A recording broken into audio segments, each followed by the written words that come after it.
Susugurin na ni Tanggol ang munisipyo, papaalisin na niya itong si Miguelito. At samantala, tilang may gagawing kababalaghan naman itong si Roberto para hindi lumabas ang mga ebidensyang sinasabi ng kanyang abogado. Takot na takot itong si Roberto kapag malaman umano ng madla.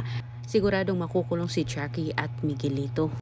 Naging palaisipan pa rin sa tatlo kung sino umano ang nagtraidor sa kanila. Hindi na papipigilan pa ni Roberto ang katotohanan dahil sa mga oras na iyon ay lumalabas na at nakarating na rin kay Tanggol. Bagay naman na ikinatuwa din ito sa kampo ni Tanggol. Sinabi ni Tanggol kapag mapatunayan sa nasabing ebidensya na siya ang totoong nanalo, siya mismo umano ang susugod sa City Hall at paalisin itong si Miguelito. Kalat na ang balita at walang nagagawa na sila Roberto na pigilan ito at abot langit naman ang tuwan nila Tinding sa kabilang banda. Anya nila nagbunga na umano ang kanilang pinaghirapan. Kung ikinatutuwa nila Tinding ang magandang balita, ikinagagalit naman ito ni Rigor at simula na siyang kinakabahan. Sinasabi ni Rigor sa kanyang isip sa oras kapag si Tanggol umano ang maupo bilang mayor, sigurado ding mawala siya sa kanyang posisyon.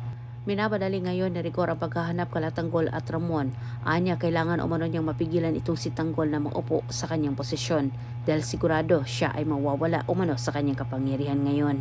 At para naman masiguro ni Tanggol na hindi na umano mababali pa ang magandang balita sa kanila, gagamitin umano ni Tanggol ang bago nilang natuklasan sa kababalagang pinagagawa ng mga gerero. Sariling ama ni Roberto ay kanyang pinaghihinalaan, ito umano ang naglabas sa matibay na ebidensya. Walang kamalay-malay itong si Roberto ang tinuturing nilang kaalyansa ang siyang nagluklok sa kanila para sila ay babagsak. Antabayanan pa niyo ang susunod kong update. Maraming salamat sa panonood.